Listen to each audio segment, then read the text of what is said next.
I pledge allegiance to the flag of the United States of America and to the republic for which it stands, one nation, under God, indivisible, with liberty and justice for all.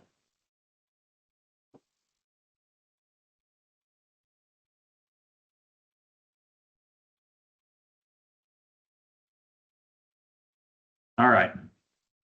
So we got 6 items up on the agenda for discussion. First one, Captain Bay. Want to give us a quarterly report from the police department.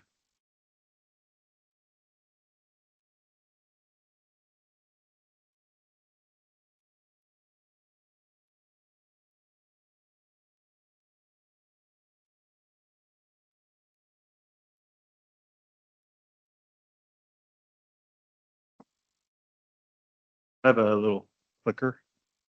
Or are you my clicker? Okay. Yeah, there's Assistant, your personal assistant. Oh, that is not my most flattering spot on the camera there. I've been told that I'm soft-spoken and I'll try to be good with the microphone. Until that slides come up.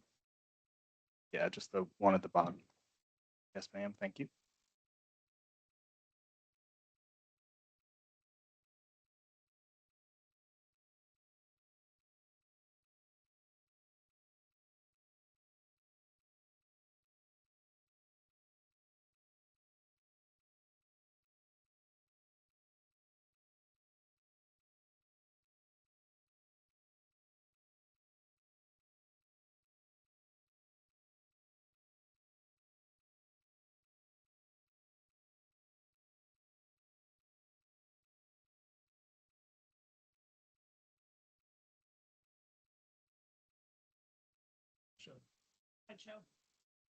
Just did that, but it shows the slideshow settings. Yeah, if you go to the bottom corner and click the slideshow there.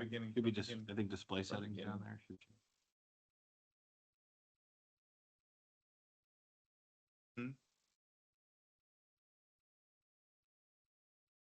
At the top of the.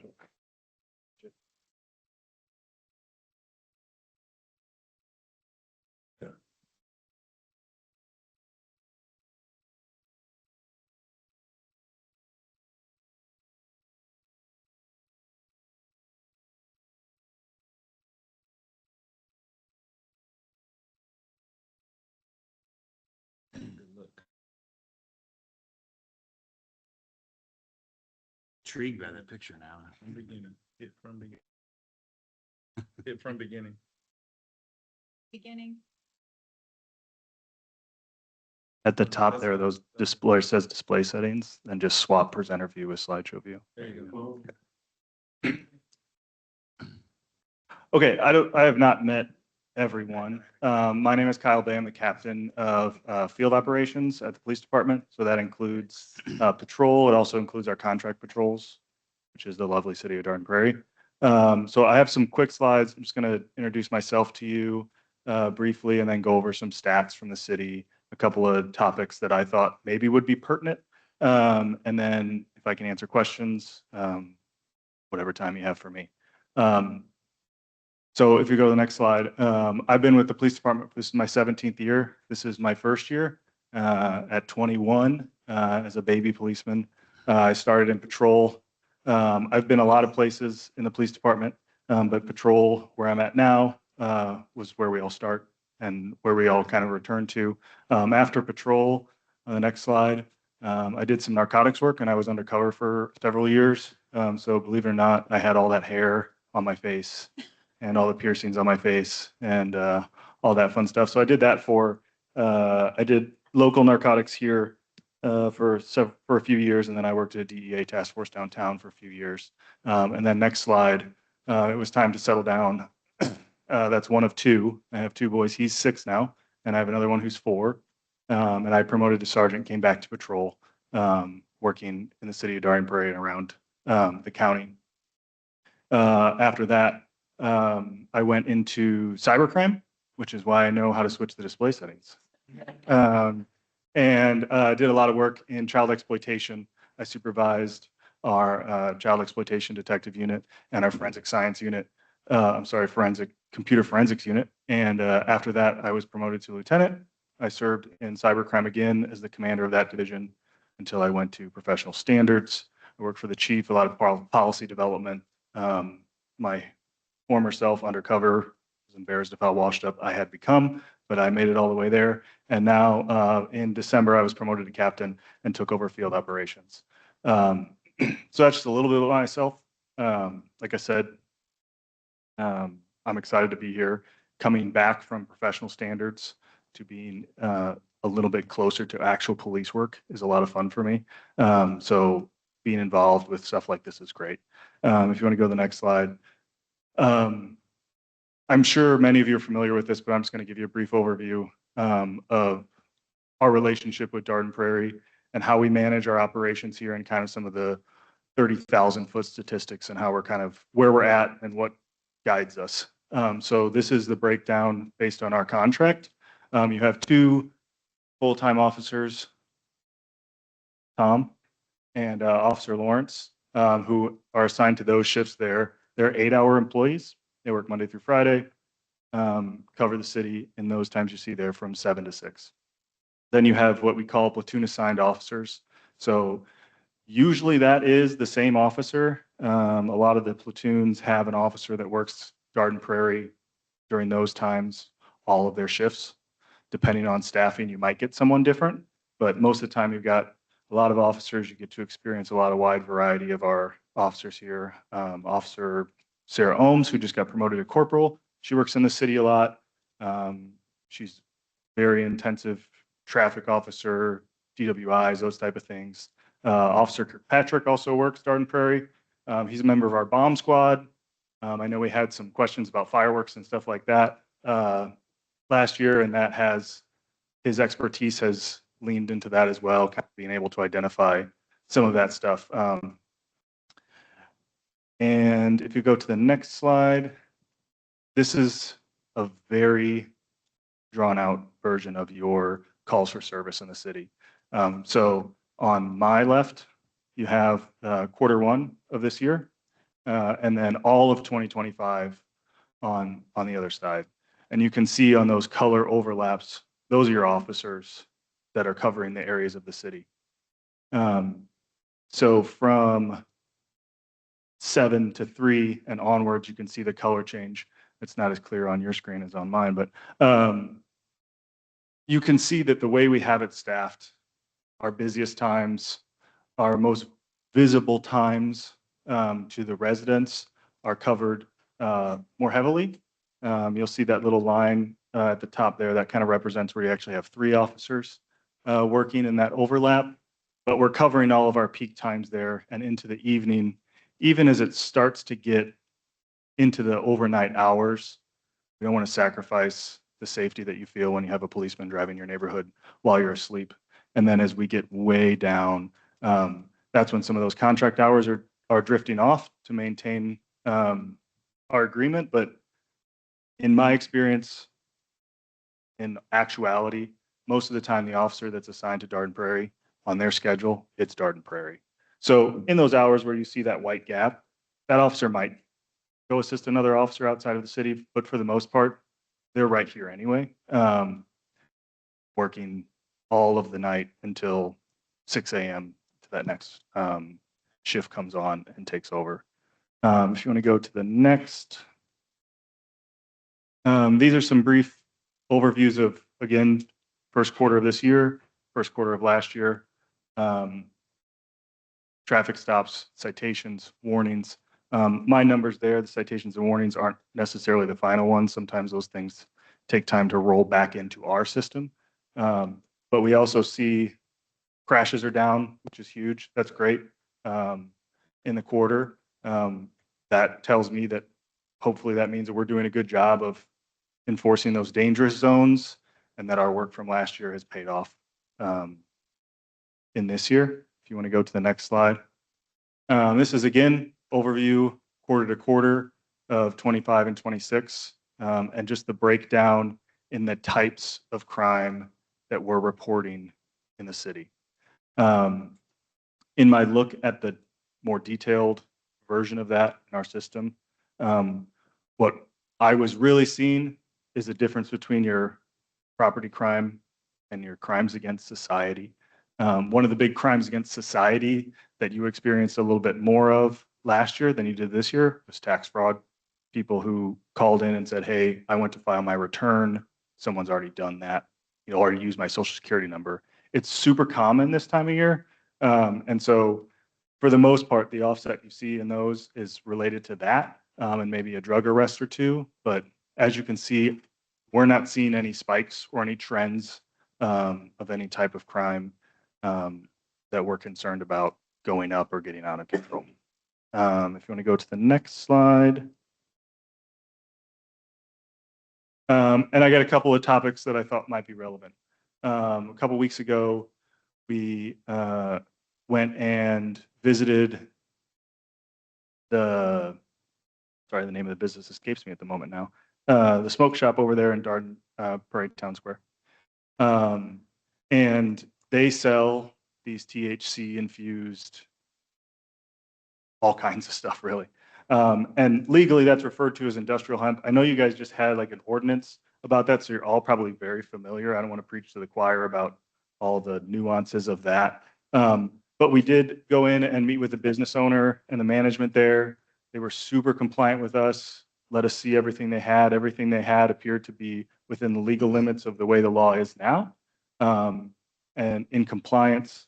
Had a couple of good conversations about what the ordinance requires, getting them into compliance, making sure everything is good. That shop was super helpful. I will say that I highlighted that bill there.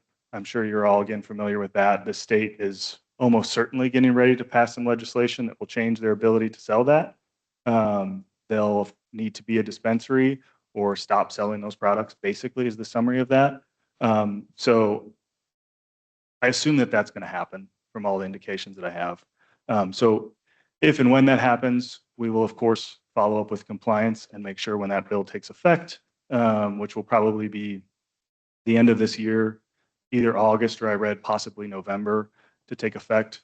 When that happens, of course, we'll move into a liaison role, start making sure that all these shops are preparing, that they're aware of this change. And then if we need to take enforcement, of course, we would do that after the fact. But typically, in my experience, communication is key.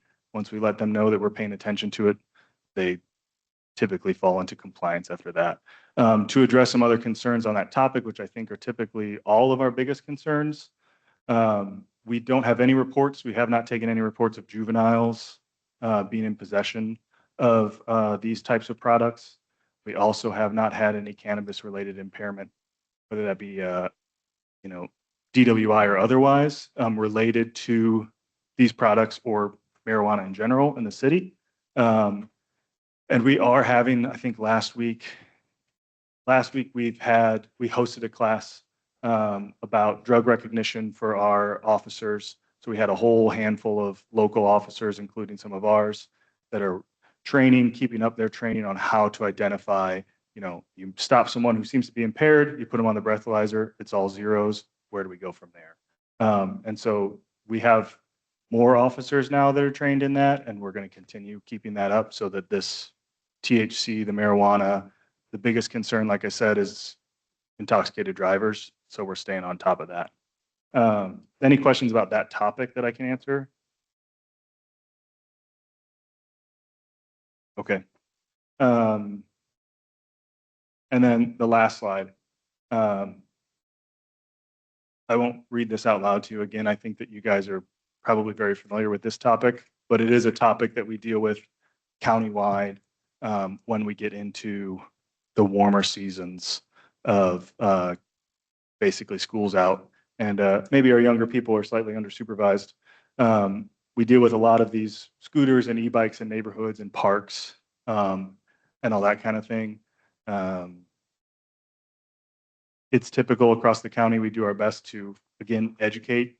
We don't necessarily want to start off writing young people tickets and having juvenile recommendations, but if it gets there, it gets there. But we try to get in the neighborhoods and quash this as soon as we can. So this is just a little bit of information. If you're talking to the folks in your neighborhoods, and you want to share with them the differences of what these things are so that when they know when to call us, or if they feel like there's a safety issue and we come out and it's an e-bike that is legal, we can explain all that to them and kind of give more instruction on safety issues. But these are very nuanced things, again, that I know you probably all are very familiar with, but that's a lot of our interaction with the public.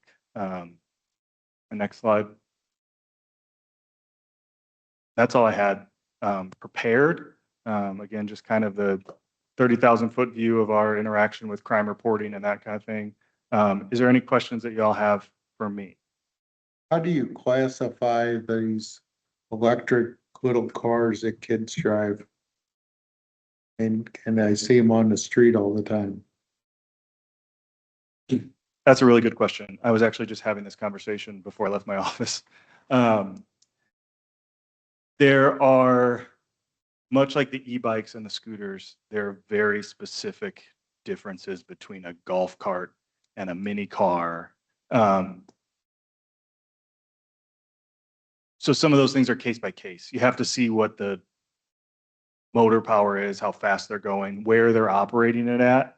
And that's usually something that the officer would investigate upon arrival. But I would say if you see anything that resembles like a souped up golf cart or smaller, then absolutely call us, because those are a huge safety concern. Mostly young people getting hit by cars is the biggest thing. But it depends on how fast they're going, what the motor is, all those kinds of specificities. I'm just talking about those little cars, little kids, 3-year-olds get into and stuff like that. I mean, I know my granddaughter's got one and I walk with her down the street, but then again, I see other parents just letting them go down the street. Oh, you mean like a Little mini. little, okay, I'm sorry. Actually, the one we got is a little police car and a backstoppers golf tournament. Yes, I have one of those too. The bane of my existence. And it got the sirens and everything on Yeah, it. Would you guys pull one of those over if you saw it on the street? it would be a great photo op. I mean, you can't pass that up. Yeah, again, I think that's one of those things where you have to stop and educate the parents. And usually we take that as an opportunity to engage with the community and just say, hey, I know you live in a nice neighborhood and everything seems pretty calm, but we do see kids, get hit by cars in these things because they're so low to the ground. So, yeah, I mean, I think that's the way that we approach those things. Is if it becomes an issue, obviously you can escalate that all the way to neglect, but I guess my question is, you don't mind if we call you to educate? Because some of the parents are nice, they can talk to them and say, hey, it's really not safe. But then other parents are like, don't tell me what to do with my kid.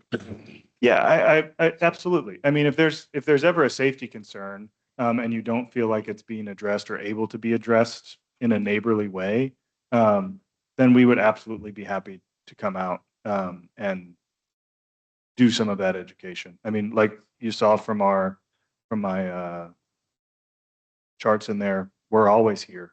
I think our typical response time to a non-emergency call is less than 6 minutes. So if you need us, call us and we'll swing by and have that conversation. Absolutely.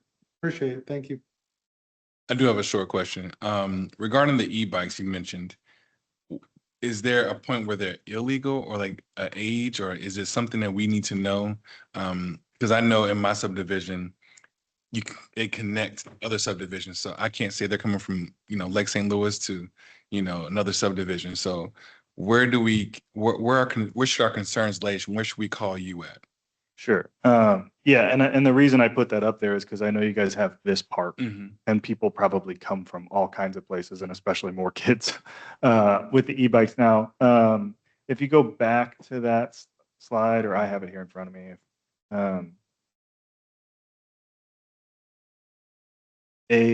So you have scooters and e-bikes. Yeah. E-bikes have pedals. When they stop losing their bicycle-ness. I'm sorry. Let me go a little deeper. I have a young man who rides, I think it's an electric bike where it's not a pedal. It's like almost like a dirt bike. Okay, so Almost like a dirt bike. yes, so that is, you're getting into like motorcycle. And again, like I was on a tangent with the cars that was, Yeah. I guess, irrelevant, but there's many different classes here. So those are more into a motorcycle type situation. I think, I forget the language your statute uses, like motorized play toys or motorized, made a note here, motorized play vehicles Mhm. is the wording in your ordinance, but the e-bike has pedals. And Mhm. basically, as long as they're under a certain power and speed, it's a bicycle as far as the law is concerned. When you get into the bikes that don't have pedals and they're like a CC motorcycle, like a dirt bike, that becomes an issue of how many CCs is it? How fast are they going? Are they licensed? Are they operating on the sidewalk? You can't do any of that. So I would say if you see a young person on something that looks more like a motorcycle, no pedals, that's probably something deserving of our attention to have, again, start with having that conversation of where and when they can ride that, Okay. if that thank makes you. sense. Yeah. I appreciate that. I have another question regarding just this police in general. Where is it the least call we should make to you? Like, for instance, we have issues in our neighborhood and other neighborhoods about um, um, loitering and throwing people in lakes and stuff like that. Like, where, this is not funny, actually, it's serious. But like, where should we not call you? Because we can't run at parents. We don't know who parents are. So like, where's that threshold of, we don't want to waste your time, but we know we see an issue. Does that make sense? Yeah, 100%. Mm. When we do our walk and talks, I get that question a lot. Okay. Call us. Call us. Like you guys are, we live in a great county, and Darden Prairie is a great subset of that county. And like, as you saw with your chart, you don't have a lot. Like, No. we're not busy like grabbing murderers and stuff, in the city of Darden Prairie. Yeah. And so Love that. what I tell people is, and I think this is the culture of our police department, especially the folks who are here to work contract patrols, call us. That's why we're here. If there's nothing we can do criminally when we get there, we're still going to have those conversations about safety, about, maybe we just do find a parent. Maybe nobody's there by the time we get there. Mm-hmm. But I promise you, if we're in the middle of something that is an emergency situation, and you call and say, hey, there's kids playing by the lake, we're going to pend that call for later, right? Okay. But typically speaking, that's not the case. Or we have, like on my graph, sometimes in those peak hours of your day where we have a lot of calls like that and people are out, you have 3 officers just in your city. Mm-hmm.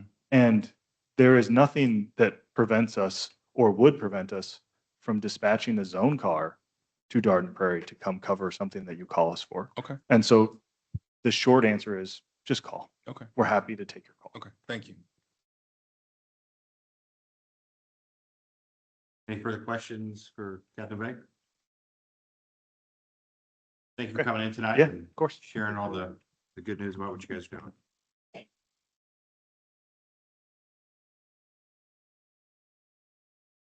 All right, next item up on the agenda is an RBA related to permitting and licensing software. Our very own Rose Maresca is going to give us a presentation or a discussion points about it. So Thank you. Rose, over to you. The city is seeking to replace existing permitting, code enforcement, licensing, and citizen request software with a modern integrated solution that improves service delivery, operational efficiency, and data transparency. The 2026 budget includes $30,000 for this project. We've completed the RFP process and the bids we received are attached. My recommendation is to award the contract to Concourse Tech for a term of up to 5 years with no annual cost increases. In addition to being the lowest bidder, Concourse Tech utilizes an AI-driven rapid prototyping approach to development, enabling faster implementation, greater flexibility, and solutions that can be more easily tailored to the city of Darden Prairie's needs. This approach will allow the city to benefit from a more responsive system that can evolve alongside operational requirements. Additionally, Concourse Tech's leadership team is comprised of graduates from highly respected institutions, including Yale, Brown, Duke, Georgetown, reflecting a strong foundation of expertise and innovation. So the budget impact, currently we pay $14,712 for MyGov. Transitioning to Concourse would reduce our annual cost to $12,500, resulting in a savings of $2,212 a year. Thank you. I just wanted to comment and add that Amy Hanson, our admin assistant in the building department, is so excited about the new software. It is going to streamline her and Jeff's jobs significantly, and she is ready. It will, more importantly, it maybe not more importantly, but equally as important is it'll benefit our citizens in being able to do things online that they currently can't. Can you, I have a question about the citizen request software associated with this. I know we had some discussions about that, and that's something that I think, a lot of these have, but can you talk a little bit about that, how a citizen would request services or report something that's part of this? Yeah, so citizens will be able to go online either through their website, our website. There's going to be a portal on our website that goes directly to this, where they can, basically report anything that they're seeing that they have an issue with around the city. They can snap pictures and it'll automatically flow into our system and be routed to the correct person. It also has the ability, we also have the ability to have an app made. It's not currently part of what they're going to do for us, but they do have that ability. And does that app have the capabilities that I know one of the options we looked at in years past had a capability to where you could take a picture and it would geolocate the picture and sort of automate that Yep. part of it? Yep. And then automate the workflow associated with it too? Correct. Any idea how much of an additional cost that would be? And this would obviously be phase one to get the foundational app, foundational platform in, but then an app. Yeah, I don't have a cost associated with that, but they're very responsive and they've been, everybody I've talked to that has done development with them has said that they've been really responsive to anything they've asked for and done it very quickly. Thanks. One more question is that there was on the GoGov LLC, it met base requirements. I didn't have a price associated with it. Is that something I'm?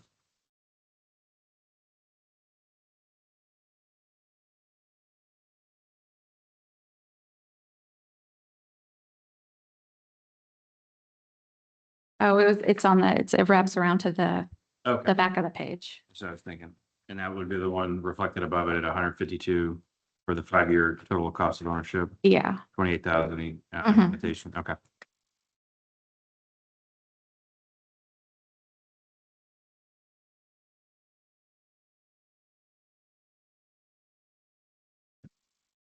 Board have any questions related to any more questions for Rose? Is there a transition cost like from one website to No. another? There is no implementation fees. Good, thank you.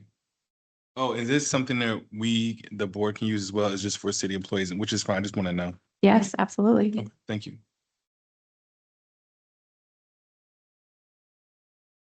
In this transition, to add on to that question, in this transition from our current platform, Mhm. which is MyGov, right? Mhm. Is there, the overarching cost associated with that data integration and all that is included in this as It's well? all included. The reason why they did it this way is because they didn't want us to be married to them. They wanted to provide, a use case where if we didn't like their software in a year, we could move away from them without a significant cost to implement it. So it's one of their value adds is no implementation fees because they're really wanting to do the best they can for us. Great, thanks.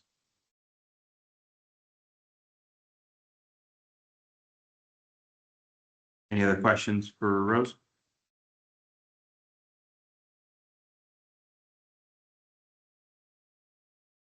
Do we need, Action No action. is necessary.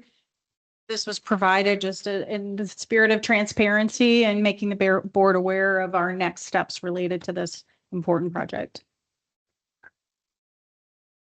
thanks, Rose. Yep. Appreciate it. Great work.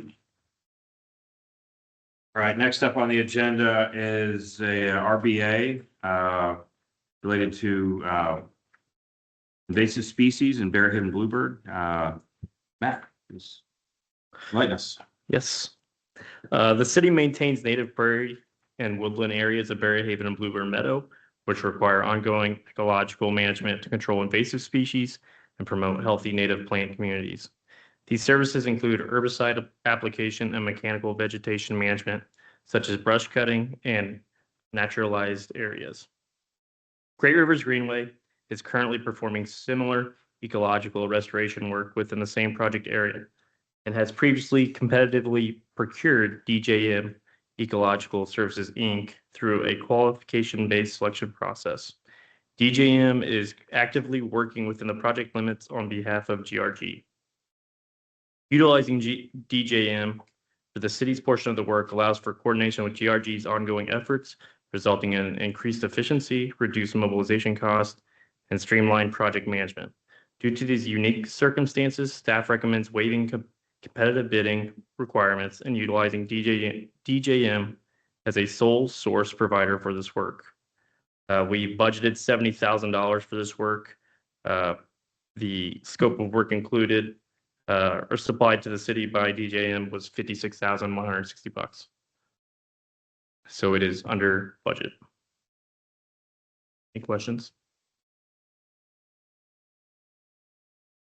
This is on this evening's agenda, correct? This is, And were you looking for 2 readings this evening? I wasn't looking for two. Okay. May I ask, what kind of species do we have that need to be so taken care of in our neck of the woods? Yeah, there's honeysuckle, tons of honeysuckle. Okay. And then I'm not good with plants. When we walked the site with GRG, they're like, there's this, there's a bunch of them in there. Okay. I don't know the We names we of have the them. only ones on the earth. Is that what it is? Right. Okay. Just, I didn't get that, but now I understand. Thank you. Yeah. I think one of the issues is that this maintenance has not been performed consistently. So we're in a catch-up mode and trying to address it. Okay. Correct. Thank you. What's the portion of ours versus the GRGs? Because I know that DJM has been out there doing some of this work already. Correct. On the big field. They Correct. So, turned it off and then they're spraying. right. Target. So that portion of Bluebird Meadow is all maintained by GRG. Everything else, the woodlands, much of the prairie around Bluebird Meadow is all the city's responsibility for maintenance. And then everything around the lake and woodlands around the lake. And then south of Berry Haven Boulevard, the trail through there where there's woodlands that actually back up to the summit as well. Mhm. That's all maintained by us. So GRG has a very small maintenance area in there. I guess it used to be sod fields before. So Yeah. where those sod fields are, that's the only thing GRG maintains. The rest is the city. Okay, thanks. Any questions from the board for this activity? Heard? Thanks, Matt. Okay, let's see. Back front page. Next item up is item number 4. It's an RBA for Planning and Zoning Commission compensation from our city administrator, Kathy. Thank you. During the 2026 budget work session, planning meeting with board and staff in October, staff was given the direction to add a monthly stipend for planning and zoning members, but it lacked some specificity regarding that. We budgeted $50 a month. We just wanted to come back and get clear direction from the board on whether or not this is by attendance or it's just $50 a month, regardless of attendance at meetings. And also if there's an additional stipend amount for the chairman, or if it's $50 per commission member, including the chairman. So just looking for some additional direction. Yeah, I think I brought this up when we were doing the budgeting. What I'm trying to accomplish with this is, and I've said this to P and Z, and I've said this to the board when we met with P and Z. I really would like P and Z to take a very active role in scrutinizing the plans and things that come into the city, so that when we get them, we have to review them, obviously, and we have to discuss them, but we shouldn't be having to pick them apart. And I just feel like that in order to ask them to really do this, we should compensate them. My thought was compensate them on a as at meeting, not just across the board. We do have some members who their jobs do not allow them to be here very often. But when they are here, we need them to be here and to really go through the packet. And I stress that with P and Z, that I want them to come to the meeting prepared, not bringing an envelope and opening it up at the meeting and that be the first time that they look at it, because we shouldn't have to rely on the chairman and Mr. Musler to completely tear everything apart. And everybody else should be able to look at it and see if there's something that they question. So I think it's up to the board if they want to do this, but I think it certainly could make P and Z a little bit more, I don't want to say more responsible, because they are responsible people, but I think it would hold their feet to the fire, if you want to put it that way, to where they really can look through this stuff and know that they have a job to do, and do it before the meeting. So that was my thought with it. Thank you.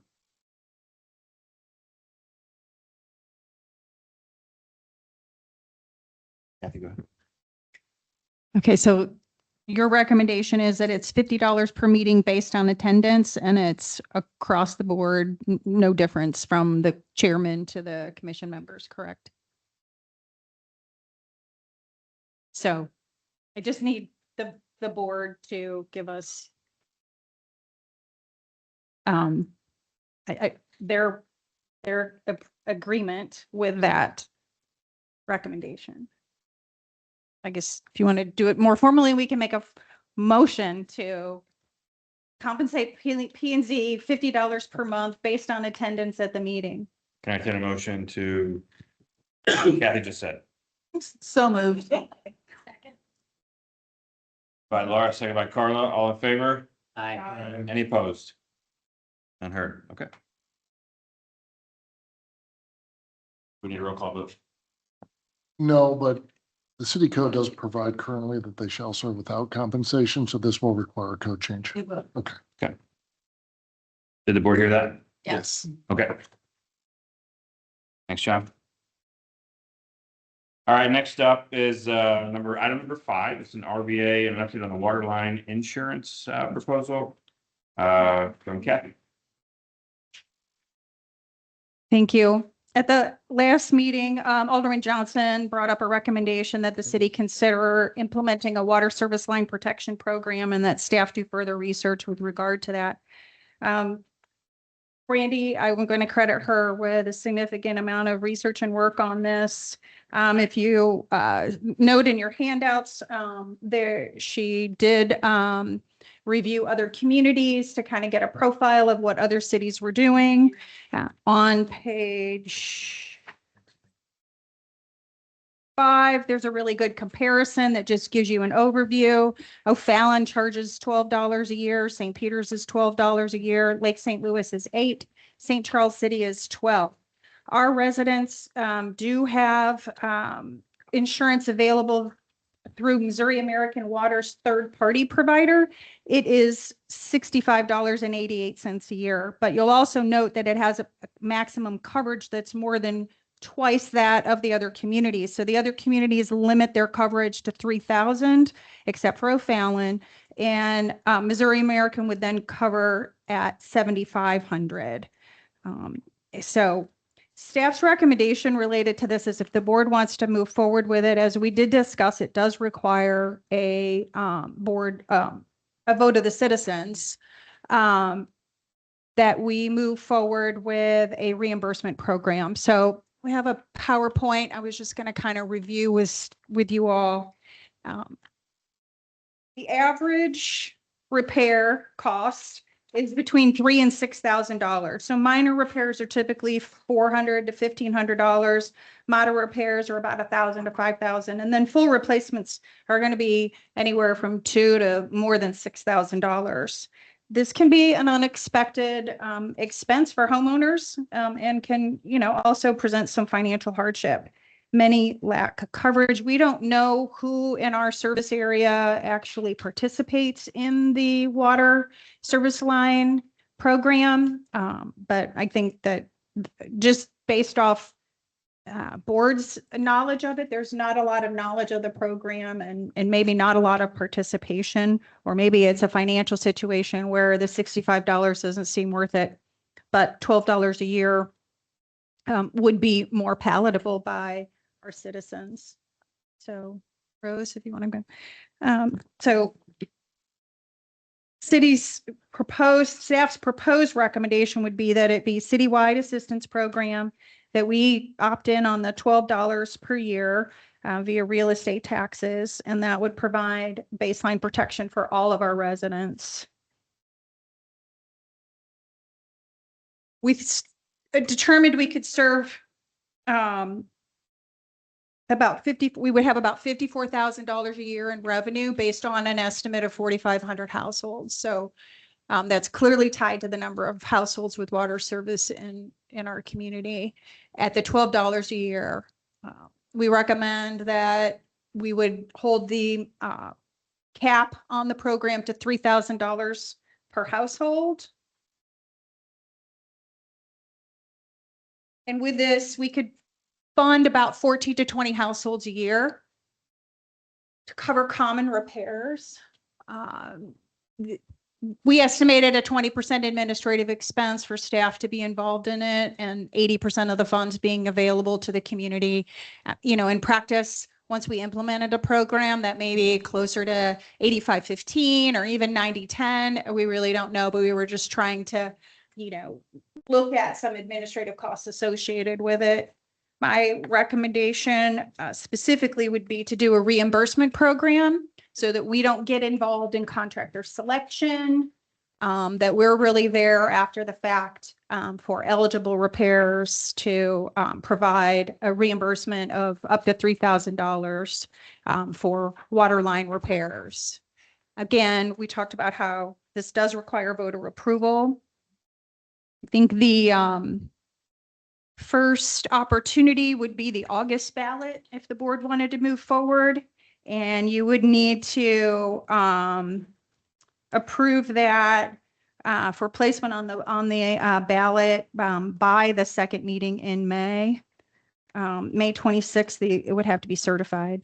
And the next opportunity would be the November 3rd general election, and the board would need to approve that no later than August 25th. So just following up on the program recommendation, we did hand out some information tonight that you want to review. At this point, I don't need any specific direction unless you want to go ahead and authorize us to move forward in the May timeframe, looking at that first election. We don't have anything on the August ballot, do we? No. No, well, I mean, that would be a ridiculous cost. I think we ought to consider when we have something on the ballot to put this on the ballot and not do a special ballot for that. I mean, that's my first priority.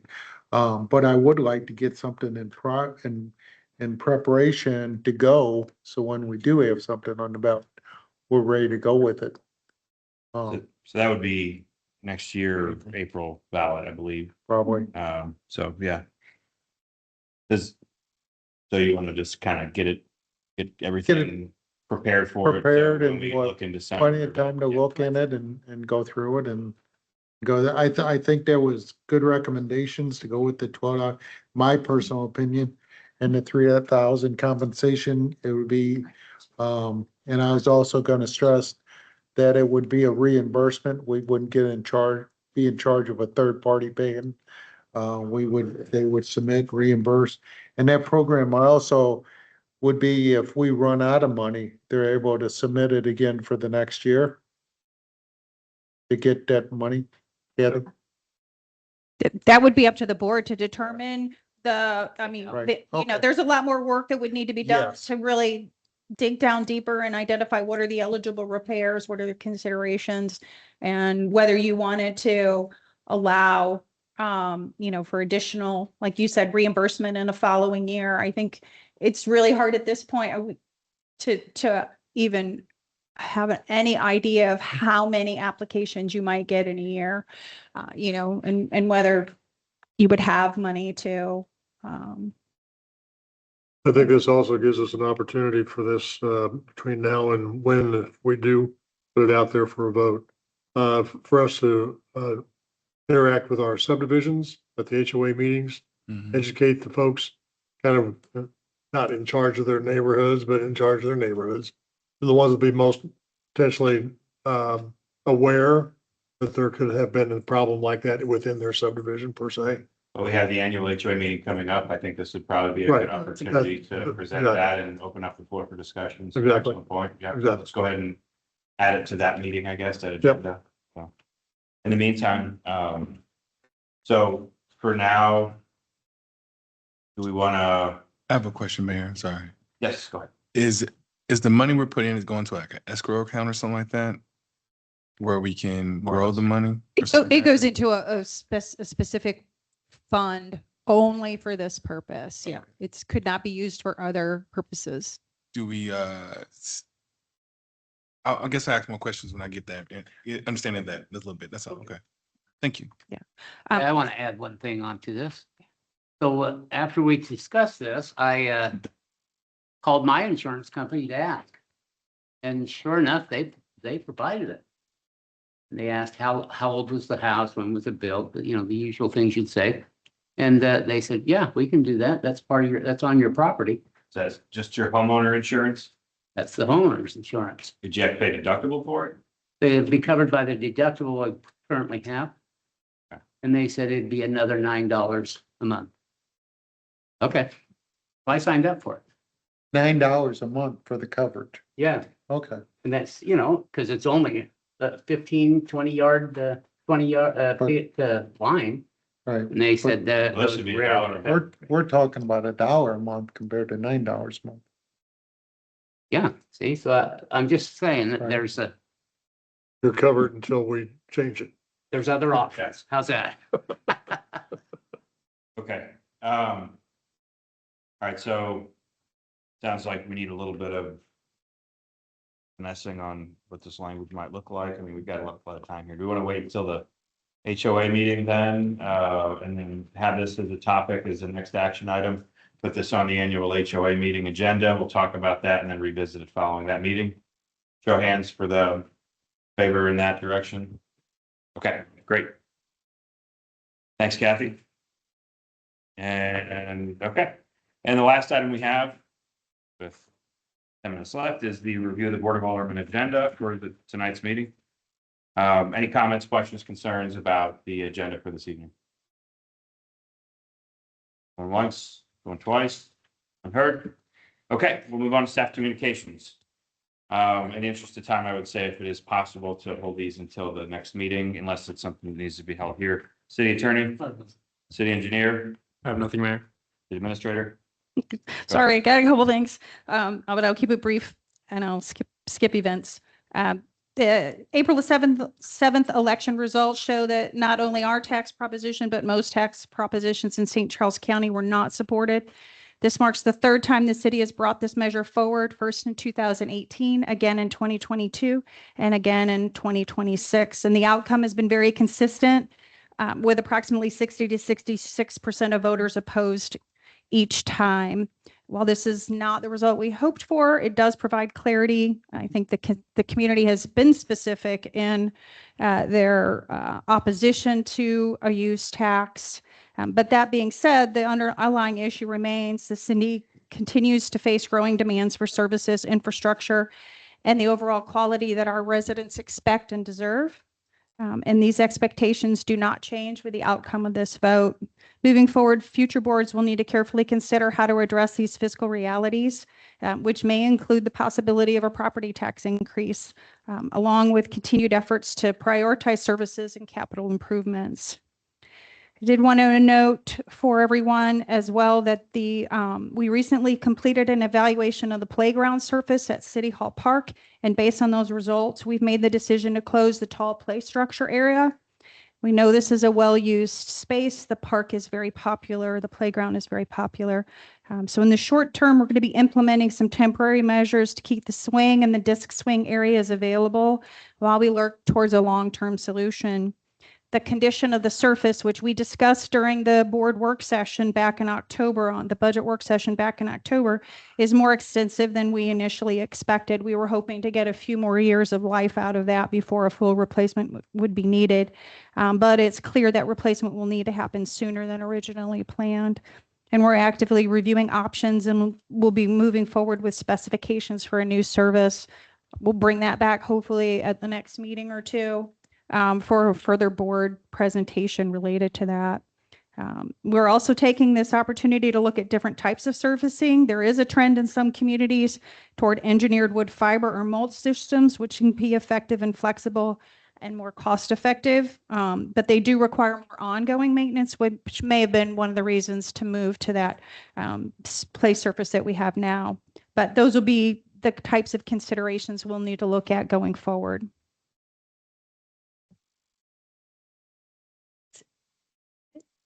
All right, thank you. Alderman. Oh, wait. All right, and that leaves it to me, and we have a few minutes left. We got about 5 or plus. Well, I'm gonna be making a motion to go to closed session. oh, I was expecting it in that Alderman thing. Okay, yeah. If you want I'd like to make a motion to go to closed session under personnel. make a motion to go to closed session under Second. So, item number 3. so moved. Under motion to go to RSMO 610.21 section 3 and 13. 3 and 13. And I'd like to Motion by Alderman add, Johnson, Second. second by Alderman Waters, all in favor? Aye. Any opposed? Mm. I wanted to add, number 1 to the closed session. Do that and go back and do it. Okay, we'll add number 1. Yes. So moved. Roll call vote. Alderman Wilson. Alderman Waters. Aye. Alderman Nay. Aye. Alderman Johnson. Aye. Alderman Gatemeyer. Aye. Alderman Detweiler. Aye. 6 yeas. All right, we will move to closed session.